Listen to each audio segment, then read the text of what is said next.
One second. Sharad Bachegowd, Shivalingegowd. Right, one second. ಒಂದು ನಿಮಿಷ, ನಾನು 5 ಮಿನಿಟ್ಸ್ಗಿಂತ ಜಾಸ್ತಿ ಟೈಮ್ ತಗೊಳ್ಳಿಲ್ಲ, 5 ನಿಮಿಷ.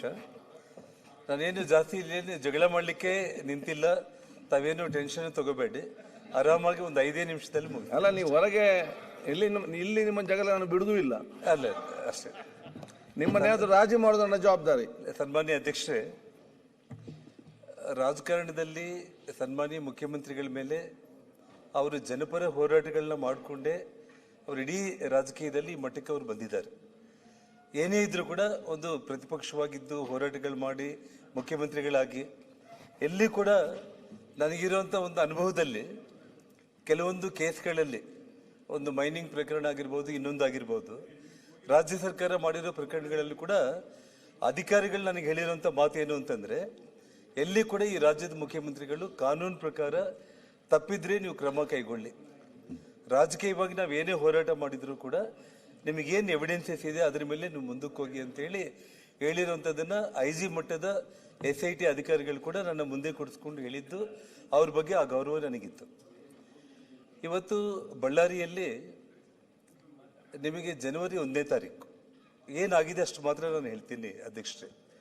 ಮಧ್ಯಾಹ್ನ 2 ಗಂಟೆಗೆ ರಾಜ್ಯಪಾಲ ವಂದನೆ ಸಂಬಂಧಪಟ್ಟ ನನಗೆ ಸಂಬಂಧಪಟ್ಟು ಕಾನೂನು ವಿಚಾರದಲ್ಲಿ ಮಾತ್ರ ನಾನು ಮಾತಾಡಲಿಕ್ಕೆ ನಾನು ಆ ಸಬ್ಜೆಕ್ಟಿಗೆ ಅಷ್ಟೇ.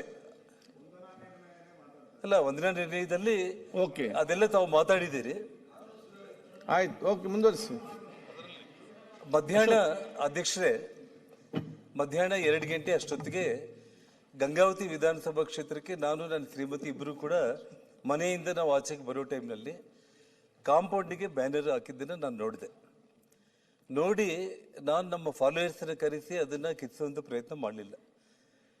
ನಗರದ ಬ್ರೂಸ್ಪೇಟ್ ಪೊಲೀಸ್ ಸ್ಟೇಷನ್ಗೆ ಫೋನ್ ಮಾಡಿ ಸರ್ಕಲ್ ಇನ್ಸ್ಪೆಕ್ಟರ್ಗೆ ದಯಮಾಡಿ ಈ ರೀತಿ ಮನೆ ಹತ್ರ ಬ್ಯಾನರ್ಗಳು ಹಾಕಿದ್ದಾರೆ, ತಾವು ಬಂದು ಅದನ್ನು ತೆರವುಗೊಳಿಸಿ ಅಂತಂದರೆ ಪೊಲೀಸರೇ ಅಲ್ಲಿಗೆ ಬಂದು ಅಲ್ಲಿ ಆ ಬ್ಯಾನರ್ನ ತೆರವುಗೊಳಿಸಿ ಅಲ್ಲಿಂದ ಮತ್ತೆ ಮುಂದೆ ಏನಾದರೂ ಪ್ರಾಬ್ಲಮ್ ಆಗ್ಬೋದು ಅಂತ ಹೇಳಿಬಿಟ್ಟು 2-3 ಪೊಲೀಸರನ್ನು ಕೂಡ ಅಲ್ಲಿ ಡಿಪ್ಯೂಟ್ ಮಾಡಿದ್ರಲ್ಲಿ. ಆ ನಂತರ ನಾನು ಗಂಗಾವತಿಯಿಂದ ಅಲ್ಲಿ ಒಂದು ಜಾತ್ರೆ ಇತ್ತು, ಅದು ಮುಗಿಸ್ಕೊಂಡು ವಾಪಸ್ ಬರುವಂಥ ಸಂದರ್ಭದಲ್ಲಿ ನನಗೆ ಫೋನ್ ಬಂತು. ಮನೆ ಮುಂದೆ ಒಂದು 40-50 ಮಂದಿ ಬಂದು ಚೇರ್ಸ್ ಹಾಕ್ಕೊಂಡು ಅಲ್ಲೇ ಕೂತ್ಕೊಂಡ್ಬಿಟ್ಟು, ಪ್ರೈವೇಟ್ ಗನ್ಮೆನ್ಗಳು ಒಂದು 4-5 ಮಂದಿ ಕೂತ್ಕೊಂಡ್ಬಿಟ್ಟು MLA ಫಾಲೋವರ್ಸು ಬ್ಯಾನರ್ಗಳನ್ನ ಮತ್ತೆ ಹಾಕಿಸ್ತಾ ಇದ್ದಾರೆ ಅಲ್ಲಿ ಅಂತೇಳಿ ಫೋನ್ ಬಂತು ಅಧ್ಯಕ್ಷರೇ. ಆ ಸಮಯದಲ್ಲಿ ಮತ್ತೆ ನಾನು ಬ್ರೂಸ್ಪೇಟ್ ಪೊಲೀಸ್ ಸ್ಟೇಷನ್ಗೆ ನಾನು ಮತ್ತೆ ಫೋನ್ ಮಾಡಿದೆ, ನೀವು ಮಧ್ಯಾಹ್ನ ತೆರವುಗೊಳಿಸಿದ್ದೀರಿ, ಮತ್ತೆ ಬಂದು ಒಂದು 40-50 ಮಂದಿ ಗುಂಪು ಬಂದು ಮನೆ ಮುಂದೆನೇ ಚೇರ್ಸ್ ಹಾಕೊಂಡು ಕೂತ್ಕೊಂಡು ಅಲ್ಲಿ ಬ್ಯಾನರ್ಸ್ ಹಾಕ್ತಾ ಇದ್ದಾರೆ, ಸ್ವಲ್ಪ ಕ್ರಮ ಕೈಗೊಳ್ಳಿ ಅಂತೇಳಿ ನಾನು ಮತ್ತೆ ಪೊಲೀಸರಿಗೆ ಫೋನ್ ಮಾಡಿದೆ. ಯಾಕೆಂದರೆ ಮೊಬೈಲು, ಫೋನು, ರೆಕಾರ್ಡು, ಪೊಲೀಸರಿಗೆ ನಾನು ಫೋನ್ ಮಾಡಿದ್ದು ಎಲ್ಲವೂ ಕೂಡ ರೆಕಾರ್ಡ್ ಇರುತ್ತೆ, ಅದ್ರ ಬಗ್ಗೆ ಏನು ಸಂಶಯ ಇಲ್ಲ. ಪೊಲೀಸರು ಭಾಳ ಈಸಿಯಾಗಿ ತಗೊಂಡ್ರು. ಮೋಸ್ಟ್ಲಿ ಅವ್ರೇಂದ್ರೆ ಒಂದು 40-50 ಮಂದಿ ಇದ್ದಾರೆ, ಹೋಗಿ ನಾವು ಬ್ಯಾನರ್ಸ್ನ ತೆಗಿಸಿ ಅಲ್ಲಿರೋರನ್ನ ಮತ್ತೆ ವಾಪಸ್ ಕಳಿಸ್ಬೋದು ಅಂತೇಳಿ ಅಂದ್ಕೊಂಡಿದ್ದಾರೆ. ಅಲ್ಲಿ ಸ್ವಲ್ಪ ಇಂಟೆಲಿಜೆನ್ಸ್ ಫೇಲ್ಯೂರು ಆಗಿರಬೇಕು. ಪೊಲೀಸರು ಈ ಮಟ್ಟಕ್ಕೆ ಅವರು ಏನು ಬಂದಿದ್ದಾರೋ ಪ್ರೀ ಪ್ಲ್ಯಾನ್ಡ್ ಆಗಿ ಮಧ್ಯಾಹ್ನ 2 ಗಂಟೆಗೆ ಬ್ಯಾನರ್ ತೆಗೆದಿದ್ದ ಕಾರಣ ಸಾಯಂಕಾಲ 6 ಗಂಟೆಗೆ ಮತ್ತೆ ಅವ್ರ ಮನೆಗೆ ಹೋಗಿ ಬ್ಯಾನರ್ಸ್ ಹಾಕೋಣ, ಅವ್ರು ಮತ್ತೆ ಏನಾದರೂ ವಿರೋಧ ಮಾಡಿದರೆ ಅವ್ರನ್ನ ಹೇಗಾದರೂ ಮಾಡಿ ಅಟ್ಯಾಕ್ ಮಾಡಬೇಕು ಅನ್ನೋವಂಥ ಲೆಕ್ಕದಲ್ಲಿ ನಮ್ಮ ಮನೆ ಎದುರುಗಡೆ 2 ಹೊಸ ಬಿಲ್ಡಿಂಗ್ಗಳು ಕನ್ಸ್ಟ್ರಕ್ಷನ್ ಆಗ್ತಾ ಇದೆ. ಅದ್ರ ಮೇಲೆ ಸುಮಾರು ಕಲ್ಲುಗಳನ್ನು ಎಲ್ಲದನ್ನ ಪ್ರೀ ಪ್ಲ್ಯಾನ್ಡ್ ಆಗಿ ಎಲ್ಲ ಮಾಡ್ಕೊಂಡಿದ್ರು, ನಮ್ಗೆ ಗೊತ್ತಾಗ್ಲಿಲ್ಲ ಅದು. ಆ ಫೋನ್ ಬಂದ ತಕ್ಷಣ ನಾನು ಪೊಲೀಸರಿಗೂ ಫೋನ್ ಮಾಡಿದೆ, ತಕ್ಷಣ ಶ್ರೀರಾಮುಲು ಅವ್ರಿಗೂ ನಾನು ಫೋನ್ ಮಾಡಿದೆ. ಶ್ರೀರಾಮುಲು ಮನೆ ಮುಂದೆ ಬಂದೆಲ್ಲ ಕುಂತಿದ್ದಾರೆ, ಮನೆಯಲ್ಲಿ ನಾನು ವೈಫ್ ಕೂಡ ಯಾರೂ ಇಲ್ಲ, ಮನೆಯಲ್ಲಿ ಮಗ ಒಬ್ಬನೇ ಇದ್ದಾನೆ, ದಯಮಾಡಿ ನೀನು ಸ್ವಲ್ಪ ಅಲ್ಲಿಗೆ ಹೋಗ್ಬಿಟ್ಟು ಏನಾಗ್ತಾ ಇದೆ ನೋಡು, ಪೊಲೀಸರು ಕೂಡ ನಾನು ಹೇಳಿದ್ದೀನಿ ಅಂತ ನಾನು ಹೇಳಿದೆ. ಅಲ್ಲಿಗೆ ಅಷ್ಟೊತ್ತಿಗೆ ಶ್ರೀರಾಮುಲು ಕೂಡ ಜನರಲ್ ಆಗಿ ಯಾವಾಗ ಅವ್ರ ಗುಂಪು ಬಂದಿದ್ರು, ಸಹಜವಾಗಿ ಶ್ರೀರಾಮುಲು ಅವ್ರ ಜೊತೆಯಲ್ಲೂ ಕೂಡ ಒಂದು 50-100 ಮಂದಿ ಅಲ್ಲಿಗೆ ಬಂದರು. ಬಂದು ಶ್ರೀರಾಮುಲು ಅವ್ರ ಹತ್ರ ಮಾತಾಡುವಂಥ ಸಂದರ್ಭದಲ್ಲಿ ಸಿಕ್ಕಾಪಟ್ಟೆ ಕುಡಿದಿದ್ರು. ಅವ್ರ ಫಾಲೋವರ್ಸ್ ಹೆಸರನ್ನು ಕೂಡ ಹೇಳಲಿಕ್ಕೆ ನನಗೆ ಇಷ್ಟ ಇಲ್ಲ, ಯಾಕಂದರೆ ಚಿಲ್ಲರೆ ರೌಡಿಗಳು, ಅವ್ರ ಹೆಸರು ಹೇಳೋ ಅವಶ್ಯಕತೆ ಇಲ್ಲ. ಶ್ರೀರಾಮುಲು ಅವರು ಅವ್ರನ್ನ ರಿಕ್ವೆಸ್ಟ್ ಮಾಡಿದ್ದಾರೆ, ಏನಂತ ಹೇಳಿ, ದಯಮಾಡಿ ಇಲ್ಲಿಂದ ನೀವು ಖಾಲಿ ಮಾಡ್ಕೊಂಡು ಹೋಗ್ರಿ, ಮನೆ ಮುಂದೆ ಬಂದು ಈ ರೀತಿ ಬ್ಯಾನರ್ಗಳಾಕಿ ಗಲಾಟೆ ಮಾಡೋದು ಸೂಕ್ತ ಅಲ್ಲ, ಅದೇ ನಿಮ್ಮ ಮನೆಗಳಿಗೆ ಬಂದರೆ ಚೆನ್ನಾಗಿರಲ್ಲ, ಫಸ್ಟ್ ಇಲ್ಲಿಂದ ಹೋಗ್ರಿ ಅಂದರೆ ಅಲ್ಲಿ ಪೊಲೀಸ್ ಇನ್ಸ್ಪೆಕ್ಟರ್ಸ್ ಕೂಡ ಅಲ್ಲೇ ಇದ್ದಾರೆ, ಪೊಲೀಸ್ ಇನ್ಸ್ಪೆಕ್ಟರ್ಸ್ ಇದ್ದಾರೆ. ಆ ಸಮಯಕ್ಕೆ ನಾನು ಅಲ್ಲಿಂದ ಕರೆಕ್ಟಾಗಿ ನಾನು ನನ್ನ ವೈಫ್ ಇಬ್ಬರು ಕೂಡ ಕಾರಲ್ಲಿ ಬಂದು ಅಲ್ಲಿ ಇಳಿದಿದ್ದೀವಿ. ಅಷ್ಟೊತ್ತಿಗೆ ಸಿಕ್ಕಾಪಟ್ಟೆ ಕ್ರೌಡ್ ಅಂದರೆ ಒಂದು 200-300 ಮಂದಿ ಕ್ರೌಡ್ ಸೇರ್ಕೊಂಡಿದ್ದಾರೆ. ತಳ್ಳಾಟ ಕೂಗಾಟ ಅಂತ ಗಲಾಟೆ ಮಾಡ್ತಾ ಇದ್ರು. ಶ್ರೀರಾಮುಲು ಹೇಳಿದಾಗ ಇಮಿಡಿಯೇಟ್ ಆಗಿ ಅಲ್ಲಿ ಅವನೊಬ್ಬನು ಮಾತಾಡ್ತಾನೆ, ಇವನೇನು ದೊಡ್ಡ ಬ್ಯಾಡ್ ಲೀಡರ್ನೇನಲ್ಲೇ ಫಸ್ಟ್ ಇವನ್ನ ಹಾಕರು ಅನ್ನೋದನ್ನ ಆ ವಿಡಿಯೋ ಕೂಡ ನಾವು ಮೀಡಿಯಾಗೆ ರಿಲೀಸ್ ಮಾಡಿದ್ದೀವಿ. ಶ್ರೀರಾಮುಲು ಹೋಗಿ ರಿಕ್ವೆಸ್ಟ್ ಮಾಡ್ತಾ ಇದ್ದಾನೆ, ಶ್ರೀರಾಮುಲು ಕೈಯಲ್ಲಿ ಗನ್ ಇಲ್ಲ, ಶ್ರೀರಾಮುಲು ಗನ್ಮ್ಯಾನ್ಗಳನ್ನ ಕರ್ಕೊಂಡೋಗಿಲ್ಲ, ಹೋಗಿ ಅವನಿಗೆ ಹೇಳ್ತಾ ಇದ್ದಾನೆ ಇಲ್ಲಿಂದ ನೀನು ಎದ್ದೋಗು ಅಂತ ಇದ್ರು ಕೂಡ ನೀನೇ ಅವನು ಹೇಳೋದಕ್ಕೆ ಅಂತೇಳಿ ಇಮಿಡಿಯೇಟ್ ಆಗಿ ಶ್ರೀರಾಮುಲು ಅವನೇನು ದೊಡ್ಡ ಲೀಡರ್ ಏನೋ ಅವ್ನು ಹಾಕರು ಅಂತೇಳಿ ಆ ವಿಡಿಯೋ ಕೂಡ ನಾನು ಮೀಡಿಯಾದಲ್ಲಿ ರಿಲೀಸ್ ಮಾಡಿದ್ದೀನಿ ಅಧ್ಯಕ್ಷರೇ. ತಕ್ಷಣ ಅಲ್ಲಿ ಶ್ರೀರಾಮುಲು ಹೋಗಿ ನಾ ಮಾತಾಡ್ತಾ ಇದ್ದಾನೆ, ಇಮಿಡಿಯೇಟ್ ಆಗಿ ರೇಸ್ ಆಗಿಬಿಟ್ಟು ಗನ್ಗಳನ್ನ ಗಾಳಿಯಲ್ಲಿ ದೀಪಾವಳಿ ಯಾವ ರೀತಿ ಇರುತ್ತೇನೋ ಆ ರೀತಿ ಪಟ್ಟ ಹಾರಿಸುವಂಥದ್ದು. ನಾನು ಅಲ್ಲಿ ಏನು ಒಂದು 10 ಅಡಿದಲ್ಲಿ ಇದ್ದೇನೆ. ಯಾವಾಗ ಕಾರ್ ಸ್ಟಾಪ್ ಆಯಿತು, ಜನಾರ್ದನ್ ರೆಡ್ಡಿ ಬಂದ ಅಂತೇಳಿ ಕೂಗಿದ್ರೆ ನಾನು ನಮ್ಮ ಫಾಲೋಯರ್ಸ್ ಅಥವಾ ಶ್ರೀರಾಮುಲಿಗೆ ಬೇಕಾಗಿದ್ದವರು ನಾನು ಬಂದೆ ಅಂತೇಳಿ ಶ್ರೀರಾಮುಲಿಗೆ ಏನಾದರೂ ಹೇಳಲಿಕ್ಕೆ ಕೇಳಿದ್ರೇನು ಅಂತ ಅಂದ್ಕೊಂಡೆ. ಇಮ್ಮಿಡಿಯೇಟ್ ಆಗಿ ಫೈರಿಂಗ್ ನಮ್ಮ ಮೇಲೆ, ಆಫೀಸ್ ಮೇಲೆ, ಅದು ಕಂಪ್ಲೀಟ್ ಮನೆ ಡೈರೆಕ್ಷನಲ್ಲಿ ನನ್ನ ಮೇಲೆ ಫೈರ್ ಮಾಡ್ತಾನೆ ಇದ್ದಾರೆ. ಸುಮಾರು ನಾನು 3 ಬುಲೆಟ್ಗಳನ್ನ ನಾನು ಮೀಡಿಯಾಗೆ ನಾನು ತೋರಿಸಿದೆ. ಬಾಂಬ್ ಸ್ಕ್ವಾಡು ಮತ್ತು ಈ ಫೋರೆನ್ಸಿಕ್ ಅವರೆಲ್ಲ ನಮ್ಮ ಮನೆಗೆಲ್ಲ ಬಂದು ನಮ್ಮ ಮನೆ ಕಾಂಪೌಂಡ್ ಒಳಗಡೆಯಿಂದ ಆಫೀಸು ಗ್ಲಾಸ್ಗಳು ಮುರೆ ಬಿಡ್ದಿದ್ದು, ಮನೆ ಮೇಲೆ ಬಿದ್ದ ಪೆಟ್ರೋಲ್ ಬಾಂಬ್ಸು, ಪೆಟ್ರೋಲ್ ಬಾಟಿಲ್ಸು, ಬೀರ್ ಬಾಟಿಲ್ಸು ಅವೆಲ್ಲ ಕೂಡ ಅವರು ಕಲೆಕ್ಟ್ ಮಾಡ್ಕೊಂಡು ಹೋಗಿದ್ದಾರೆ ಅಧ್ಯಕ್ಷರೇ. ಇದು 7-7:15 ಆಯಿತು ಈ ಘಟನೆ. 7 to 7:30 ಆಯಿತು. ಆ ಸಮಯಕ್ಕೆ ಯಾವಾಗಲ್ಲಿ ಫೈರಿಂಗ್ ಎಲ್ಲ ಆಗಿ ಗಲಾಟೆ ಆಗಿ ನಾನು ಮೀಡಿಯಾದಲ್ಲಿ ಮಾತಾಡೋದ್ರೊಳಗಡೆ SP ಮತ್ತು IG ಇಬ್ಬರು ಸ್ಥಳಕ್ಕೆ ಬಂದರು. ವಾಸ್ತವ ಹೇಳ್ಬೇಕಂದ್ರೆ SP IG ಬಂದಿಲ್ಲ ಅಂತಂದ್ರೆ ಅಲ್ಲಿ ಏನು ಅನಾಹುತ ಆಗ್ತಾ ಇತ್ತು, ಎಷ್ಟು ಮಂದಿ ಪ್ರಾಣಗಳು ಕಳ್ಕೋಬೇಕಾಗಿತ್ತು ಗೊತ್ತಿಲ್ಲ. ಬಟ್ ಭಗವಂತ ದೊಡ್ಡವನಂತಂದ್ರೆ SP IG ಇಬ್ಬರು ತಕ್ಷಣ ನಮ್ಮ ಮನೆ ಕಾಂಪೌಂಡ್ ಒಳಗಡೆ, ಯಾಕಂದ್ರೆ ನನ್ನ ಅಲ್ಲಿರುವಂಥ 5-6 ಮಂದಿ ಪೊಲೀಸರೇ ಪಾಪ ಆ ಫೈರಿಂಗ್ ಆಗೋ ಟೈಮ್ನಲ್ಲಿ ಕಂಪ್ಲೀಟ್ ನಾನು ಹೀಗೆ ಇಟ್ಕೊಂಡ್ಬಿಟ್ಟು ನಮ್ಮ ಫಾಲೋವರ್ಸ್ ಸಮೇತ ನನ್ನ ಮನೆ ಒಳಗಡೆ ಪೂರ್ತಿ ತಗೊಂಡೋಗ್ಬಿಟ್ರು. ಅಷ್ಟೊತ್ತಿಗೆ SP IG ಇಬ್ಬರು ಕೂಡ, ಅದು ಎಲ್ಲ ವಿಡಿಯೋಗಳಿದೆ, ಪ್ರತಿಯೊಂದು ವಿಡಿಯೋ ಇದೆ ಅಧ್ಯಕ್ಷರೇ ನಿಮಗೆ. ಇಲ್ಲಿ ಯಾವುದು ಕೂಡ ನಾನೇನು ಮಾತಾಡ್ತಾ ಇದ್ದೀನಿ ಕ್ಷಣಕ್ಕೂ ಕೂಡ ವಿಡಿಯೋ ರೆಕಾರ್ಡಿಂಗ್ಗಳೆಲ್ಲ ಕೂಡ ಆಗಿರುವಂಥದ್ದು.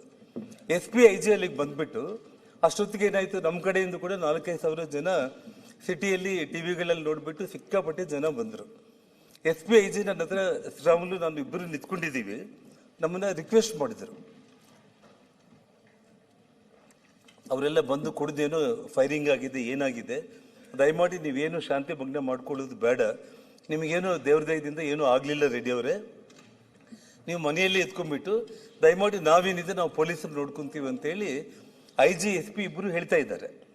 ಇಲ್ಲಿ ಅನ್ಯಾಯ ಆಗಿದ್ದೇನು ಅಂತಂದರೆ ಅಧ್ಯಕ್ಷರೇ, ಅಂದರೆ ಮುಖ್ಯಮಂತ್ರಿಗಳಿಗೆ ಅವರು ಬ್ಯುಸಿ ಇರ್ತಾರೆ, ರಿಪೋರ್ಟ್ಸ್ ಏನು ಬಂದಿರುತ್ತೋ ಗೊತ್ತಿಲ್ಲ, ಅದೇನೋ SP ಅವರು ಸ್ವಲ್ಪ ಬೈತಾ, ಅದೇನೇ ಇರಲಿ, ಬಟ್ ಇಬ್ಬರು ಅಧಿಕಾರಿಗಳು ಬಂದಿದ್ರು. ಅವ್ರು ಬಂದಿದ್ದಕ್ಕೆ ಅಲ್ಲಿ ಒಂದಿಷ್ಟು ಸೇಫ್ಟಿ ಆಗಿ ಅಲ್ಲಿ ಏನಾಯ್ತು ಅಂದರೆ SP ನ ಸಸ್ಪೆಂಡ್ ಮಾಡಿಬಿಟ್ಟು ಟ್ರಾನ್ಸ್ಫರ್ ಮಾಡಿದರು, IG ನ ಟ್ರಾನ್ಸ್ಫರ್ ಮಾಡಿದರು. ಆದರೆ ಅಧ್ಯಕ್ಷರೇ, MLA ನ SP ಸರ್ಕಲ್ ಅಂತ ಅಲ್ಲಿ ಬರುತ್ತೆ. ಅಂದರೆ ಹಿಂದೆ ಅದನ್ನು ವಾಲ್ಮೀಕಿ ವೃತ್ತ ಅಂತ 25 ವರ್ಷಗಳ ಹಿಂದೆ ನಾವು ಮಾಡಿರೋವಂಥದ್ದು. ಅಲ್ಲಿಂದ ಇವಾಗ ನಮ್ಮ ಪ್ರತಿಪಕ್ಷ ನಾಯಕರು ಹೇಳಿದಾಗೆ ನಮ್ಮ ಮನೆಗೆ 1 ಕಿಲೋಮೀಟರ್ ಆಗುತ್ತೆ. MLA ಅಲ್ಲಿಗೆ ಬಂದಿದ್ದಾನೆ. ಒಬ್ಬ DSP, ಒಬ್ಬ ASP ಆಗಿರ್ಬೋದು, ಯಾರೇ ಆದರೂ ಕೂಡ MLA ನ ಅಲ್ಲಿಂದ ತಕ್ಷಣ ನೀನು ಮನೆಗೆ ಹೋಗು, ಅಲ್ಲಿ SP IG ಜನಾರ್ದನ್ ರೆಡ್ಡಿ ಮನೆ ಹತ್ರ ಇದ್ದಾರೆ. ಜನ ಎಲ್ಲ ಕೂಡ ಕಂಪ್ಲೀಟ್ ಫೈರಿಂಗ್ 7:15 7-7:15 ನಡುವೆ ಫೈರಿಂಗ್ ಮುಗಿದೋಗಿದೆ. ನೀನು ಮತ್ತೆ ಅನಾವಶ್ಯಕವಾಗಿ ಅವ್ರ ಮನೆ ಹತ್ರ ಹೋಗಿ ಜಗಳ ಇನ್ನೂ ಸೀರಿಯಸ್ ಆಗುತ್ತೆ ಅಂತ ಹೇಳ್ಬಿಟ್ಟು MLA ನ ಗಾಡಿಯಲ್ಲಿ ಹತ್ತಿಸ್ಕೊಂಡ್ಬಿಟ್ಟು ಹೋಗಿ ಅವನ ಮನೆಯಲ್ಲಿ ಬಿಟ್ಬಿಟ್ಟಿದ್ರೆ ಯಾವ ಅನಾಹುತ ಕೂಡ ಆಗ್ತಾ ಇದ್ದಿಲ್ಲ. ಇಲ್ಲೇನಾಯಿತು, MLA ಕೂಡ ಪಾಪ ಏನೇನು ತಗೊಂಡಿದ್ದೋ ಗೊತ್ತಿಲ್ಲ, ನಾನು ಮಾರನೇ ದಿನ ಬ್ಲಡ್ ಟೆಸ್ಟ್ ಮಾಡಿಸ್ರಿ ಅಂತ ಹೇಳಿದ್ದೆ. ನಾನು ಮಾಧ್ಯಮಗಳ ಮೂಲಕ ಸರ್ಕಾರಕ್ಕೆ ವಿನಂತಿ ಮಾಡಿದ್ದೆ. ನಾನು ಭಾಳ ಆವೇಶದಲ್ಲಿ ಸುಮಾರು ತಾನೇ ಮಾತಾಡಿರೋ ವಿಡಿಯೋಗಳಲ್ಲೇ 5,000 ಜನಗಳ ಜೊತೆ ನಾನು ಇಲ್ಲಿಗೆ ಬಂದಿದ್ದೀನಿ, ನಾನು ಅವನ ಮನೆ 5 ನಿಮಿಷದಲ್ಲಿ ಸುಟ್ಬಿಡ್ತೀನಿ, ನಾನು ತಾಳ್ಮೆ ಕಡ್ಕೊಂಡ್ರೆ ಬಳ್ಳಾರಿನೇ ಭಸ್ಮ ಮಾಡಿಬಿಡ್ತೀನಿ ಅಂತೇಳಿ ಮಾತಾಡ್ದೆ. ಆ ಮಾತುಗಳು ಯಾವಾಗ ಮಾತಾಡ್ದೆ ಅಂತಂದರೆ, ಒಬ್ಬ ಕಾಂಗ್ರೆಸ್ ಕಾರ್ಯಕರ್ತ ಗುಂಡಿಗೆ ಬಲಿ ಆದಮೇಲೆ ಕರೆಕ್ಟು 9 ಗಂಟೆಗೆ ನಮ್ಮ ಮನೆ ಎದುರುಗಡೆ ಬಂದಿದ್ದಾರೆ. ಅದು ಎಲ್ಲ CC ಕ್ಯಾಮ್ರಾಗಳಲ್ಲಿ, ವಿಡಿಯೋಗಳಲ್ಲಿ ಎಲ್ಲ ರೆಕಾರ್ಡ್ ಆಗಿದೆ. 5,000 ಜನಗಳ ಜೊತೆ ದೊಡ್ಡ ರ್ಯಾಲಿ ಥರ ಮನೆ ಹತ್ರ ಬಂದ್ಬಿಟ್ಟು, ಬಂದ ತಕ್ಷಣ ಮನೆ ಮೇಲೆ ಗನ್ಗಳಿಂದ ಫೈರಿಂಗ್, ಬಾಟಿಲ್ಗಳು ಪಟ ಪಟ ಪಟ ಪಟ ಪಟ ಬಾಟಿಲ್ಸ್ ಬಿಲ್ಡಿಂಗ್ಗಳ ಮೇಲೆ, ಗ್ಲಾಸ್ಗಳ ಮೇಲೆ ಬೀಳ್ತಾನೆ ಇದೆ. ಪ್ರೈವೇಟ್ ಗನ್ಮೆನ್ಗಳು ಫೈರಿಂಗ್ಗಳು ಮಾಡ್ತಾ ಇದ್ದಾರೆ. ನೂರಾರು ವಿಡಿಯೋಗಳು ಅದೆಲ್ಲ ಇವತ್ತು ಮೀಡಿಯಾದಲ್ಲೆಲ್ಲ ಕೂಡ ಬಂದಿರೋಂಥದ್ದು. ಆ ಸಮಯದಲ್ಲಿ ಏನಾಗಿದೆ ಅಂತಂದರೆ, ಒಬ್ಬ ಕಾಂಗ್ರೆಸ್ ಕಾರ್ಯಕರ್ತ ರಾಜಶೇಖರ್ ಅಂತ ಹೇಳ್ಬಿಟ್ಟು ಅವನು ಬಾಟ್ಲಿಲ್ ತಗೊಂಡು ನಮ್ಮ ಮನೆ ಮೇಲೆ ಹಾಕೋ ವಿಡಿಯೋಗಳು ರೆಕಾರ್ಡ್ ಆಗಿದೆ. ಆ ಹುಡುಗ ಪೊಲೀಸರು ಬಂದು ಲಾಠಿ ಚಾರ್ಜ್ ಮಾಡ್ತಾರೆ. ಆ ಲಾಠಿ ಚಾರ್ಜ್ ಮಾಡೋ ಸಮಯದಲ್ಲಿ ಅವನು ಆ ಲಾಠಿ ಏಟಿಗೆ ತಡ್ಕೊಳ್ಳಾರ್ದೇನೆ ಅವ್ನು ಹಿಂದೆ ತಿರುಗಿ ಹಿಂಗೆ ಓಡ್ತಾ ಇರ್ತಾನೆ. ಅವ್ನು ಕರೆಕ್ಟ್ ಬೆನ್ನ ಹಿಂದೆನೇ ಆ ಪ್ರೈವೇಟ್ ಗನ್ಮ್ಯಾನು, ಯಾಕಂದರೆ ಮಿಸ್ಫೈರ್ ಅನ್ನೋದು ಡಿಫ್ರೆಂಟ್. ಮಿಸ್ಫೈರ್ ಅನ್ನೋದಾಗಲಿ ಅಥವಾ ನನ್ನ ಪ್ರಾಣ ರಕ್ಷಣೆಗೆ ಯಾರಾದರೂ ನನ್ನ ಮೇಲೆ ಹೀಗೆ ಎದುರುಗಡೆ ಬಂದರೆ ನಾನು ಫೈರಿಂಗ್ ಮಾಡೋದು ಡಿಫ್ರೆಂಟ್. ಆದರೆ ಒಬ್ಬ 26 ವರ್ಷ ಯುವಕ ಅವನು ವಾಪಸ್ ಹಿಂಗೆ ಓಡೋಗ್ತಾ ಇದ್ದರೆ ಅವನ ಬೆನ್ನ ಹಿಂದೆನೇ ಪಾಯಿಂಟ್ ಬ್ಲ್ಯಾಂಕಲ್ಲಿ ಅವನು ಫೈರ್ ಮಾಡಿ ಅಲ್ಲೇ ಸ್ಪಾಟಲ್ಲೇ ಡೆತ್ ಆಗಿದ್ದಾನೆ. MLA ಅಲ್ಲೇ ನಿಂತಿದ್ದಾನೆ, ಪೊಲೀಸರು ಅಲ್ಲೇ ಇದ್ದಾರೆ, ಸಿಟಿ DSP ಅಲ್ಲೇ ಇದ್ದಾರೆ, ಸಿಟಿ ASP ಅಲ್ಲೇ ಇದ್ದಾರೆ, ಇನ್ಸ್ಪೆಕ್ಟರ್ಸ್ ಇದ್ದಾರೆ. ಎಲ್ಲರ ಸಮಕ್ಷಮದಲ್ಲಿ ನನ್ನ ಆಫೀಸ್ ಮುಂದೆನೇ 10 ಅಡಿ ದೂರದಲ್ಲೇ ಒಬ್ಬ ಕಾರ್ಯಕರ್ತ ಡೆತ್ ಆಗಿಬಿಟ್ಟ. ಡೆತ್ ಆದ ತಕ್ಷಣ ಮೀಡಿಯಾದವ್ರು ಕೇಳ್ತಾ ಇದ್ರು, ಅವರೇ ಸಾಯಿಸ್ಬಿಟ್ಟಿದ್ದಾರೆ, ಅವ್ರನ್ನ ಅರೆಸ್ಟ್ ಮಾಡೋವರೆಗೂ ನಾನು ಇಲ್ಲಿಂದ ಎದ್ದು ಹೋಗೋದೇ ಇಲ್ಲ, ನಾನು ಇಲ್ಲೇ ಕೊಡ್ತೀನಿ ಅಂತೇಳಿ ಸುಮಾರು ಸ್ಟ್ರೈಕ್ ಮಾಡಿ ಸಿಕ್ಕಾಪಟ್ಟಿ ಮೀಡಿಯಾದಲ್ಲಿ ಆ ಲ್ಯಾಂಗ್ವೇಜ್ ಏನೆಲ್ಲ ಮಾತಾಡಬೇಕು ಮಾತಾಡಿದ್ದಾನೆ. ಅದಾದಮೇಲೆ ಕೂಡ ಇಷ್ಟೆಲ್ಲ ಅನಾಹುತ ಆಗಲಿಕ್ಕೆ ಪೊಲೀಸ್ ವೈಫಲ್ಯ, ಇದರಲ್ಲಿ ಎರಡನೇ ಮಾತೇ ಇಲ್ಲ. ಯಾಕಂದರೆ ಈ ಹಿಂದೆ ಕೂಡ ನಾವು ಈ ರಾಜಕೀಯದಲ್ಲಿ ಹೋರಾಟ ಮಾಡೋ ಸಂದರ್ಭದಲ್ಲಿ ಒಬ್ಬ ಮಂತ್ರಿನೇ ಶರತ್ ಚಂದ್ರ ಅಂತ IPS ಅಧಿಕಾರಿಗಳು FIR ಮಾಡಿ ಎತ್ತಿ ವ್ಯಾನಲ್ಲಿ ಹಾಕ್ಕೊಂಡು ಮಂತ್ರಿನೇ ತಗೊಂಡೋಗ್ಬಿಟ್ಟು ಸ್ಟೇಷನಲ್ಲಿ ಕೊಡಿಸ್ಕೊಂಡಿದ್ದ ಘಟನೆಗಳು ಹಿಂದೆ ಆಗಿತ್ತು. ಇಲ್ಲಿ MLAನ ಆ ಸರ್ಕಿಲಲ್ಲೇ ತಗೊಂಡ್ಬಿಟ್ಟು ಅವ್ರ ಮನೆಗೆ ಹೋಗಿ ಬಿಟ್ಟು ನಮ್ಮನ್ನ ಮನೆ ಒಳಗಡೆ ಇಟ್ಟು ಆ ಜನಗಳನ್ನ ಡಿಸ್ಪರ್ಸ್ ಮಾಡಿದರೆ ಒಬ್ಬ ಅಮಾಯಕ ಸತ್ತೋಗ್ತಾ ಇದ್ದಿಲ್ಲ. ಅದು ಆ ಕಾಂಗ್ರೆಸ್ ಕಾರ್ಯಕರ್ತನೇ ಆಗಿದ್ದ ಕಾರಣ ಮಾರನೇ ದಿನಕ್ಕೆ ಓವರಾಲ್ ಆಗಿ ಇಶ್ಯೂ ಏನಾಯಿತು, ಜಿಲ್ಲಾ ಉಸ್ತುವಾರಿ ಮಂತ್ರಿಗಳು ಜಮೀರ್ ಅವರೇ ಹೇಳಿದರು, ಅವರ ಪ್ರೈವೇಟ್ ಗನ್ಮ್ಯಾನ್ಗಳಿಂದನೇ ಆ ಕಾರ್ಯಕರ್ತ ಡೆತ್ ಆದ ಅಂತ ಹೇಳ್ಬಿಟ್ಟು. DSP ಸುಮೋಟೋ ಕೇಸ್ ಅಂತ ಫೈಲ್ ಮಾಡ್ಕೊಂಡಿದ್ರು. 1000 ಮಂದಿ ಜನಗಳ ಜೊತೆ MLA ಜನಾರ್ದನ್ ರೆಡ್ಡಿ ಅವ್ರ ಮನೆ ಮೇಲೆ ದಾಳಿ ಮಾಡಿದ್ದಾರೆ ಅಂತೇಳಿ ಸುಮೋಟೋ ಕೇಸು ರಿಜಿಸ್ಟರ್ ಆಗಿದೆ. ನಾನು ಹೇಳ್ತಾ ಇರೋದೇನಂದ್ರೆ, ಈ ವಿಷಯದಲ್ಲಿ DK ಶಿವಕುಮಾರ್ ಅವರು ಮುಖ್ಯಮಂತ್ರಿಗಳು ತುಂಬಾ ಗಂಭೀರವಾಗಿ ಇದನ್ನ ಟಿವಿಗಳೆಲ್ಲ ಬಂತು, ಅವ್ರನ್ನ ಬೈದಿದ್ದಾರೆ, ರೆಡ್ಡಿ ಅವ್ರ ಮನೆ ಹತ್ರ ಹೋಗಿ ಬ್ಯಾನರ್ ಕಟ್ಟೋ ಅವಶ್ಯಕತೆ ಏನಿತ್ತು ಅಂತೇಳಿ. ಅದೆಷ್ಟುವರೆಗೆ ಏನನ್ನೋದಕ್ಕಿಂತನೂ ಅವರು ಬಹಳ ಗಂಭೀರವಾಗಿ ಎಲ್ಲಿ ಕೂಡ ಏನು ಹೇಳಿಕೆಗಳು ಕೊಟ್ಟಿಲ್ಲ. ತಕ್ಷಣ SP ನ ಸಸ್ಪೆಂಡ್ ಮಾಡಿದ್ರು, ಟ್ರಾನ್ಸ್ಫರ್ ಮಾಡಿದ್ರು, IG ನ ಮಾಡಿದ್ರು, ಆ್ಯಕ್ಷನ್ ತಗೊಳ್ಳೋದು ಶುರು ಆಯಿತು. ಆದರೆ ಈ ರಾಜ್ಯದ ಉಪಮುಖ್ಯಮಂತ್ರಿ ಅಲ್ಲಿಗೆ ಬಂದ್ಬಿಟ್ಟು, ಬಳ್ಳಾರಿಗೆ ಬಂದ್ಬಿಟ್ಟು ಅವ್ರ ಬಾಯಿಗೆ ಬಂದಂಗೆ ವಿ ಸ್ಟ್ಯಾಂಡ್ ವಿತ್ ಅವ್ರ MLA, ಓಕೆ ನಿಮ್ಮ ಪಕ್ಷದ MLA ನೀವು ನಿಂತ್ಕೋಬೇಕು. ಯಾವುದಕ್ಕೆ ನಿಂತ್ಕೋಬೇಕು? ಎಂಥ ಘಟನೆಗಳಿಗೆ ನೀವು ನಿಂತ್ಕೋಬೇಕು? ಇವತ್ತು ನಾವು ಬಳ್ಳಾರಿಯಲ್ಲಿ 30 ವರ್ಷ ನಾನು ರಾಜಕೀಯ ಮಾಡಿದ್ದೀನಿ. ಎಂಥವ್ರ ವಿರುದ್ಧ ನಾವು ಹೋರಾಟ ಮಾಡಿದ್ದೀವಿ. ಯಾವತ್ತೂ ಕೂಡ ಪೊಲಿಟಿಕಲ್ ಫೈಟಿಂಗ್ಸನ್ನು ರ್ಯಾಲಿಗಳ ಮೂಲಕ, ಸ್ಟ್ರೈಕ್ಗಳ ಮೂಲಕ ಮಾಡ್ಕೊಂಡಿದ್ದೆ ವಿನಃ ಒಬ್ಬರ ಮನೆಗೆ ಇನ್ನೊಬ್ಬರು ಹೋಗಿ ದಾಳಿ ಮಾಡಿದ ಘಟನೆಗಳು ಬಳ್ಳಾರಿ ಇತಿಹಾಸದಲ್ಲೂ ಕೂಡ ಯಾವತ್ತೂ ಕೂಡ ಹಿಸ್ಟ್ರಿನಲ್ಲಿ ನಡೆದಿಲ್ಲ. ಇವತ್ತು ಒಬ್ಬ ಉಪಮುಖ್ಯಮಂತ್ರಿ ಬಂದ್ಬಿಟ್ಟು we stand with our MLA ಅಂತಂದ್ರು, ಓಕೆ ಅದಕ್ಕೂ ನಾವೇನು ಯೋಚನೆ ಮಾಡಿ. ಸಭಾಧ್ಯಕ್ಷರೇ, ಆಮೇಲೆ 2 ನಿಮಿಷ ನಾವು ಮಾತಾಡ್ಬೇಕು. ರಂಗನಾಥ್ ಅವರೇ, ನಾನು ಮಾತಾಡಿದ ಮೇಲೆ ನೀವು 1 ಅವರ್ ಮಾತಾಡಿ. ಅಲ್ಲ 1 ಅವರ್ ನೀವು 1 ಅವರ್ ಮಾತಾಡಿ.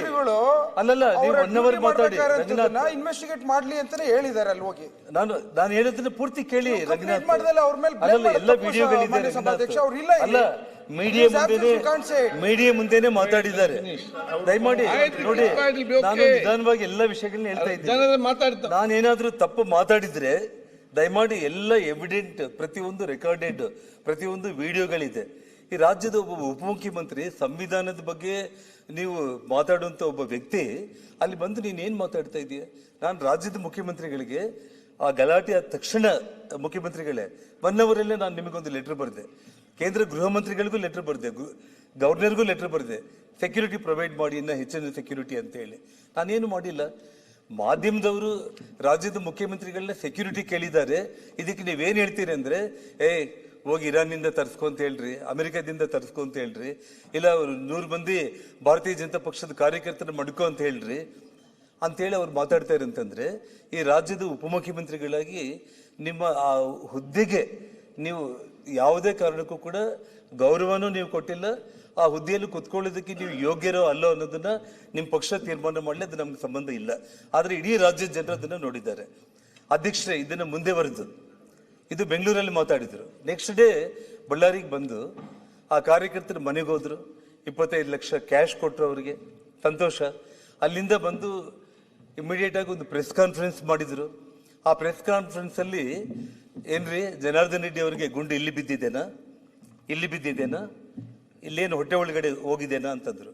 ಪತ್ರಕರ್ತರ ಉಪಮುಖ್ಯಮಂತ್ರಿಗಳು ಮುಖದ ಮೇಲೇನೆ ಕೇಳಿದ್ರು, ಇಲ್ಲಿ ಬಿದ್ದಿದ್ರೆ ಜನಾರ್ದನ್ ರೆಡ್ಡಿ ಎಲ್ಲಿ ಬದುಕ್ತಾ ಇದ್ದೆ, ಹೆಂಗ್ ಮಾತಾಡ್ಲಿಕ್ಕೆ ಆಗುತ್ತೆ ಅಂದ ತಕ್ಷಣ ಅಲ್ಲಿಂದ ಪ್ರೆಸ್ ಕಾನ್ಫರೆನ್ಸೇ ಹೆಚ್ಚು ಕಡಿಮೆ ಆಗ್ಬಿಟ್ಟು ಅಲ್ಲಿಂದ ವಾಪಸ್ ಬಂದ್ರು.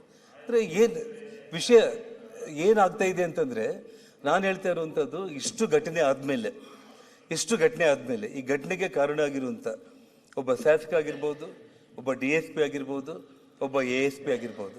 ನೋಡಿ, 27ನೇ ತಾರೀಕು ನಿನ್ನೆ ಇಲ್ಲ ಮೊನ್ನೆ ಒಬ್ಬ IPS ಆಫೀಸರ್ನ ಸಿಟಿ DSP ಆಗಿ ಯಾರು ಯಶ್ಕುಮಾರ್ ಶರ್ಮಾ ಅಂತ ಹೇಳಿ ಅವ್ರನ್ನ ಪೋಸ್ಟ್ ಮಾಡಿದ್ದಾರೆ. ನನಗೆ ಚೀಫ್ ಮಿನಿಸ್ಟರ್ ಮೇಲೆ ಒಂದು ಎಷ್ಟು ಖುಷಿ ಆಯಿತು ಅಂತಂದ್ರೆ, ಹೋರಾಟ ನೀವು CBIಗೆ ಕೊಡ್ತೀರಾ ಇಲ್ಲ, ಸಿಟ್ಟಿಂಗ್ ಹೈಕೋರ್ಟ್ ಜಡ್ಜ್ ಮೂಲಕ ಎಂಕ್ವೈರಿ ಮಾಡ್ತೀರಾ ಇಲ್ಲ ಅನ್ನೋದು, ಅದು ನೀವು ಏನು ಮಾಡ್ತೀರಾ ಅನ್ನೋದು ನೋಡೋಣ. ಇದು ಆಗಲಿಲ್ಲ ಅಂದ್ರೂ ಕೂಡ ನಾನೇನು ಕಾನೂನು ಹೋರಾಟ ಇದೆ, ಕೋರ್ಟ್ಗಳಿದ್ದಾವೆ, ಅಪ್ ಟು ಸುಪ್ರೀಂ ಕೋರ್ಟ್ವರೆಗೂ ಕೂಡ ಹೋರಾಟ ಮಾಡ್ತೀನಿ. ಸಾಕಷ್ಟು ಎವಿಡೆನ್ಸ್ಗಳಿದೆ, ಇದನ್ನು ನಾನೇನು ಇಲ್ಲಿಗೆ ಬಿಡೋ ಪರಿಸ್ಥಿತಿ ಇರಲ್ಲ. ಆದರೂ ಕೂಡ ತಾತ್ಕಾಲಿಕವಾಗಿ ಅಟ್ಲೀಸ್ಟ್ ಬಳ್ಳಾರಿಗೆ, ಈ ಹಿಂದೆ ಕೂಡ ಸನ್ಮಾನ್ಯ SM ಕೃಷ್ಣ ಅವರು ಇರ್ಬೋದು, ಬೇರೆ ಯಾವುದೇ ಮುಖ್ಯಮಂತ್ರಿಗಳು ಇರ್ಬೋದು, ಬಳ್ಳಾರಿ ಜಿಲ್ಲೆ ಅಂತಂದ್ರೇನೆ, ಬಳ್ಳಾರಿ ನಗರ ಅಂದ್ರೇನೆ ತುಂಬ ಹಾಟ್ ಆಗಿರುತ್ತೆ. ಒಂದು ಆಂಧ್ರದ ವಾತಾವರಣ ಅನ್ನುವಂಥ ಪದಗಳು ಪದೇ ಮಾಧ್ಯಮಗಳಲ್ಲಿ ಬರ್ತಾ ಇರುತ್ತೆ. ಅಲ್ಲಿ ಸ್ವಲ್ಪ ಒಳ್ಳೆ ಅಧಿಕಾರಿಗಳನ್ನ ಪೋಸ್ಟ್ ಮಾಡಬೇಕು ಅನ್ನೋದು ಇರುತ್ತೆ. ನಾನು ಮುಖ್ಯಮಂತ್ರಿಗಳು ಒಬ್ಬ ಸಿಟಿ DSPನ ಒಬ್ಬ IPS ಅಧಿಕಾರಿನೇ ಅವರು ಪೋಸ್ಟ್ ಮಾಡಿದ್ರು, ಇನ್ನೇನು ಸಿಟಿಯಲ್ಲಿ ಎಲ್ಲ ಕಂಟ್ರೋಲ್ ಆಗಿಬಿಡುತ್ತೆ. ಒಬ್ಬ ASP ಪೋಸ್ಟ್ ಇದೆ, ಒಬ್ಬ ASP ಪೋಸ್ಟ್ ಅಲ್ಲಿ ಒಂದು IPS ಹಾಕ್ಲಿ, SP ಬಂದಿದ್ದಾರೆ, ಸಿಟಿ DSPನೂ ಕೂಡ ಆಗ್ಬಿಟ್ರೆ ಇಡೀ ಸಿಟಿ ಇವತ್ತು ಏನಾಗ್ತಾ ಇದೆ, ಇಡೀ ರಾಜ್ಯದಲ್ಲಿ ನಡೀತಾ ಇರುವಂತದ್ದು. ಇವತ್ತು ಬಳ್ಳಾರಿಯಲ್ಲಿ ಏನೆಲ್ಲ ಪ್ರತಿ ವಾರ್ಡ್ಗಳಲ್ಲಿ ಕೂಡ ಯಂಗ್ಸ್ಟರ್ಸ್ ಎಲ್ಲರೂ ಕೂಡ ಗ್ಯಾಂಗ್ಸ್ಟರ್ಸ್ ಆಗ್ಬಿಟ್ಟಿದ್ದಾರೆ. ಅಧ್ಯಕ್ಷ, ಈ ವಾತಾವರಣ ಅಟ್ಲೀಸ್ಟ್ ಹೋಗ್ಲೆ, ಅದು MLA ತಯಾರು ಮಾಡ್ತಾ ಇದ್ದಾನ, ಇನ್ನೊಬ್ಬರು ಮಾಡ್ತಾ ಇದ್ದಾರೆ ಅನ್ನೋದು ನಾನು ಹೇಳಕ್ ಹೋಗಲ್ಲ. ನಾನು ಒಟ್ಟಿಗೆ ವಾತಾವರಣ ತುಂಬಾ ಗಂಭೀರವಾಗಿ ನಗರದಲ್ಲಿ 5,000 ಹುಡುಗರು ಯಾರು ಬಂದಿದ್ದಾರಲ್ಲ, ಎಲ್ಲರೂ ಕೂಡ ಕಂಪ್ಲೀಟು ಆಟೋಗಳಲ್ಲಿ ಆ ಪೆಟ್ರೋಲ್ಗಳು.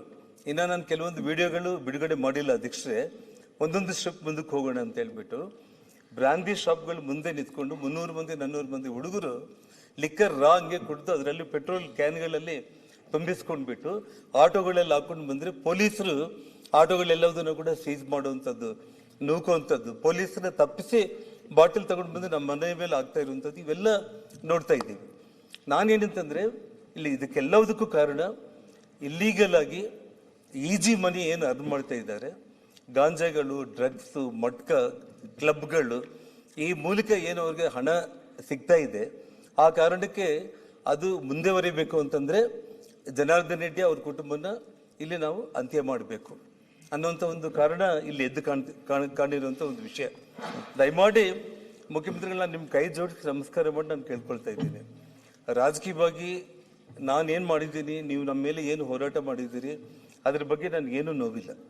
ಇದು ಹಣೆ ಬರಹ. ನಾವು ಜೈಲಿಗೆ ಹೋಗ್ಬೇಕಾಗಿತ್ತು, ಗಣಿ ಇನ್ನೊಂದು ನೀವು, ಇದೆಲ್ಲ ಕೂಡ ನಮ್ಮ ಪ್ರಾಪ್ತ ಏನಿರುತ್ತೆ ಅದಾಗುತ್ತೆ. ಆದರೆ ನಾನು ನಿಮ್ಮಲ್ಲಿ ರಿಕ್ವೆಸ್ಟ್ ಮಾಡ್ತಾ ಇರುವಂಥದ್ದು, ನಿಜವಾಗ್ಲೂ ಕೂಡ ಈ ರಾಜ್ಯದ ಉಪಮುಖ್ಯಮಂತ್ರಿಯಾಗಿ ಅವ್ರು ಏನು ನಡ್ಕೊಂಡಿದ್ದಾರೆ, ಅವರ ಮುಖ್ಯಮಂತ್ರಿ ಸ್ಥಾನಕ್ಕೆ ಹೋಗೋದಕ್ಕೆ ಆ ಭಗವಂತ ಅವಕಾಶ ಮಾಡಿ ಕೊಡಬಾರ್ದು ಅನ್ನೋದು ಒಂದು. ನೀವು ದಯಮಾಡಿ ಈ ರಾಜ್ಯದ ಮುಖ್ಯಮಂತ್ರಿಗಳಾಗಿ ಇನ್ನ 2.5 ವರ್ಷ ಇರಬೇಕು, ಕಾನೂನನ್ನು ಕಾಪಾಡಿ, ವಿಶೇಷವಾಗಿ ಬಳ್ಳಾರಿಯಲ್ಲಿ ಈ ಕ್ರಿಮಿನಲ್ ಆಕ್ಟಿವಿಟೀಸ್ ಏನು ನಡೀತಾ ಇದೆ ಇದೆಲ್ಲದಕ್ಕೂ ಕಡಿವಾಣ ಹಾಕೋದಕ್ಕೆ ಒಳ್ಳೆ ಅಧಿಕಾರಿಗಳನ್ನ ತಾವು ನೇಮಕ ಮಾಡಿ ಆರಾಮಾಗಿ ಇಡೀ ಕರ್ನಾಟಕ ರಾಜ್ಯ ಇರುತ್ತೆ. ಇಲ್ಲ ಅಂತಂದ್ರೆ ಬಳ್ಳಾರಿಯಿಂದಾನೆ ಇನ್ನ ಮುಂದೆ ಏನೇನು ಘಟನೆಗಳಾಗುತ್ತೆ. ಯಾಕಂದ್ರೆ ಈ ಕ್ರಿಮಿನಲ್ ಐಡಿಯಾ ಇರುವಂತ ಒಬ್ಬ ನಾಯಕರುಗಳು ಯಾರೇ ಆಗಿದ್ರು,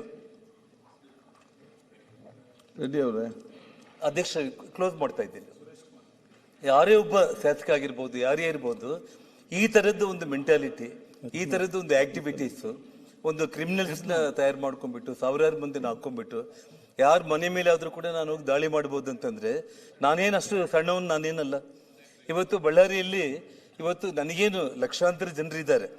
ಒಂದು ಕಾಲದಲ್ಲಿ 10ರಲ್ಲಿ 9 ಸೀಟ್ ಗೆದ್ದಿರುವಂಥವ್ರು ಇವತ್ತು 1 ಸೀಟ್ ಗೆದ್ದು 9 ಸೀಟ್ ಸೋತಿರ್ಬೋದು. ನಾಳೆ 10ಕ್ಕೆ 10 ಗೆಲ್ಬಹುದು. ರಾಜಕೀಯ ಇದು, ಅದೇನೇ ಬದಲಾವಣೆಗಳಾಗಿರ್ಬೋದು. ಅಧಿಕಾರ ಇರಲೇ ಬಿಡಲೇ ಇವತ್ತು ಶಾಂತಿ ಅನ್ನೋದು ಬೇಕು. ಬಳ್ಳಾರಿ ನಗರ ದೊಡ್ಡ ಮಟ್ಟದಲ್ಲಿ ಅಭಿವೃದ್ಧಿ ಆಗಬೇಕು. ಬಳ್ಳಾರಿನ ಎಷ್ಟೋ ಕನಸುಗಳನ್ನ ಇಟ್ಕೊಂಡು, ನಾನಂತಲ್ಲ, ಅಲ್ಲಿ ಯಾರು ಇವಾಗ MLA ಆಗಿದ್ದಾನೆ ಅವ್ರಿಗಾದ್ರೂ ಕೂಡ ಒಂದು ಕನಸುಗಳನ್ನ ಇಟ್ಕೊಂಡು ಬಳ್ಳಾರಿನ ಯಾವ ಮಟ್ಟಕ್ಕೆ ಭಗವಂತ ಕೊಟ್ಟಿರೋ ಒಂದು ಬಂಗಾರದಂತ ಅವಕಾಶವನ್ನು ಉಪಯೋಗಿಸಿಕೊಂಡು ಅಭಿವೃದ್ಧಿ ಆಗ್ಬೇಕಾಗ್ಲಿ. ಕೊಲೆಗಳು, ಮನೆಗಳ ಮೇಲೆ ದಾಳಿ ಮಾಡುವಂಥದ್ದು, ಇವತ್ತು ಬಾಂಬ್ಗಳು, ಪ್ರೈವೇಟ್ ಗನ್ಗಳು, ಇವತ್ತು ನಾವು 20 ವರ್ಷದ ಹಿಂದೆ UP ಬಿಹಾರಲ್ಲಿ ಕೇಳ್ತಾ ಇದ್ದಿದ್ದು. ಆದ್ರೆ ಇವತ್ತು ನಮ್ಮ ರಾಜ್ಯದಲ್ಲಿ, ಅದು ನಮ್ಮ ಬಳ್ಳಾರಿಯಲ್ಲಿ ಇಂಥ ಒಂದು ವಿಷಯ ನಡೆದಿದೆ. ನಾನು ದಯಮಾಡಿ ರಾಜ್ಯದ ಮುಖ್ಯಮಂತ್ರಿಗಳಿಗೆ, ತಾವು ಈಗಾಗಲೇ ಮುಖ್ಯಮಂತ್ರಿಗಳಾಗಿದ್ದಾಗ 7 ಪ್ರಕರಣಗಳನ್ನ CBI ಕೊಟ್ಟಿದ್ದೀನಿ ಅಂತ ಹೇಳಿದ್ದೀರಿ. ತಮಗೆ ವಿಶ್ವಾಸ ಇದ್ರೆ, ತುಂಬಾ ಟ್ರಾನ್ಸ್ಪರೆಂಟ್ ಆಗಿ ಆಗಬೇಕು ಅಂದ್ರೆ CBI ಕೊಡಿ. ಒಂದು ವೇಳೆ CBI ಕೊಡ್ಲಿಕ್ಕೆ ಆಗ್ಲಿಲ್ಲ ಅಂತಂದ್ರೂ ಕೂಡ, ಯಾಕಂದ್ರೆ ಅದು ಕೇಂದ್ರ ಸ್ವಾಮಿ ಸಂಸ್ಥೆ, ನಂಬಿಕೆ ಇಲ್ಲ ಅಂತಂದ್ರೆ ತಾವು ತಕ್ಷಣ ಒಂದು ಸಿಟ್ಟಿಂಗ್ ಹೈಕೋರ್ಟ್ ಜಡ್ಜ್ಗೆ ಇದನ್ನ ಎಂಕ್ವೈರಿಗೆ ತಾವೇನಾದ್ರೂ ಕೊಟ್ಟು ತುಂಬಾ ಪಾರದರ್ಶಕವಾಗಿ ನಾನು ಇದ್ದೇನೆ ಅಂತೇಳಿ ತಾವೇನಾದ್ರೂ ತೋರಿಸಿದ್ರೆ, ನನಗೆ ನಿಜವಾಗ್ಲೂ ಕೂಡ ನಾನು ಯಾವತ್ತಿಗೂ ಕೂಡ ಬಳ್ಳಾರಿ ಇಡೀ ಜಿಲ್ಲೆ ಜನರ ಪರವಾಗಿ ನಾನು ನಿಮಗೆ ಕೃತಜ್ಞತೆಗಳನ್ನ ಸಲ್ಲಿಸುವಂತ ಒಂದು ಸಮಯ ಖಂಡಿತವಾಗ್ಲೂ ಕೂಡ ಬರುತ್ತೆ. ನೋಡಿ, ಒಂದು ತಿಂಗಳಾದ್ರೂ ಕೂಡ ಕೇವಲ 3 ಗನ್ಮ್ಯಾನ್ಗಳನ್ನ ಬಂಧನ ಮಾಡಿಬಿಟ್ಟು ಅಲ್ಲಿಗೆ ಕೈ ತೊಳ್ಕೊಳ್ಳುವಂತ ಒಂದು ಸ್ಥಿತಿ ಬರಬಾರ್ದು. ಯಾಕಂದ್ರೆ ಇವತ್ತು ಪ್ರೈವೇಟ್ ಗನ್ಮ್ಯಾನ್ಗಳನ್ನ ಯಾರು ಇಟ್ಕೊಂಡಿದ್ದಾರೆ, ಅದ್ರ ಮಾಲೀಕರು ಯಾರು, ಅವ್ರನ್ನ ಇವತ್ತು ಅರೆಸ್ಟ್ ಮಾಡಬೇಕಾಗಿತ್ತು. ಇವತ್ತು ನಿಮ್ಮ ಪಕ್ಷವನ್ನ ಅಧಿಕಾರಕ್ಕೆ ತಗೊಂಡು ಬಂದಿರುವಂತ ಒಬ್ಬ ಕಾಂಗ್ರೆಸ್ ಕಾರ್ಯಕರ್ತನ ಕೊಲೆ ಆದ್ರೂ ಕೂಡ ಆ ಕೊಲೆಗೂ ಕೂಡ ನ್ಯಾಯ ಸಿಗದೆ ಇರುವಂತ ಒಂದು ಸ್ಥಿತಿ ನಿರ್ಮಾಣ ಮಾಡೋದು ಬೇಡ. ಮುಂದೆ ಬಳ್ಳಾರಿಯಲ್ಲಿ ಇಂಥ ಘಟನೆಗಳು ಆಗದೆ ಇರುವಂತ ರೀತಿಯಲ್ಲಿ ಇಮಿಡಿಯೇಟ್ ಕಾನೂನು ಕ್ರಮಗಳನ್ನ ತಾವೇನು ಕೈಗೊಳ್ಳೋದಕ್ಕೆ ಸಾಧ್ಯತೆ ಇದೆಯೋ ದಯಮಾಡಿ ತಗೋಬೇಕು ಅಂತ ಹೇಳಿ ನಾನು ನಿಮ್ಮಲ್ಲಿ ಮನವಿ ಮಾಡ್ತಾ ಇದ್ದೇನೆ. ತಾವು ಕ್ರಮ ಕೈಗೊಂಡಿಲ್ಲ ಅಂದ್ರೆ ನನಗೆ ಕಾನೂನು ಹೋರಾಟ ಇದೆ. ಆದ್ರೆ ತಾವು ಈ ರಾಜ್ಯದ ಮುಖ್ಯಮಂತ್ರಿಯಾಗಿ ನಾನು ನಿಷ್ಪಕ್ಷಪಾತವಾಗಿ, ನೀವು ಎಲ್ಲ ಡಿಪಾರ್ಟ್ಮೆಂಟ್ನ ಕರೆಸ್ಕೊಳ್ಳಿ ಮುಖ್ಯಮಂತ್ರಿಗಳೇ, ಎಲ್ಲ ಕೇಳಿ, ತಾವು ಪಾಯಿಂಟ್ ಟು ಪಾಯಿಂಟ್ ನೋಡಿ, ನಿಮ್ಮ ಮನಸ್ಸಾಕ್ಷಿಗೆ ಯಾರು ತಪ್ಪು ಮಾಡಿದ್ದಾರೆ ಅಂತಂದ್ರೆ ಅವ್ರನ್ನ ಕ್ರಮ ನಾನು ಕೈಗೊಳ್ಳಲೇಬೇಕು ಅನ್ನೋಂಥ ಒಂದು ಯೋಚನೆ ತಾವು ಮಾಡಿದ್ರೆ ಅಷ್ಟೇ ಸಾಕು.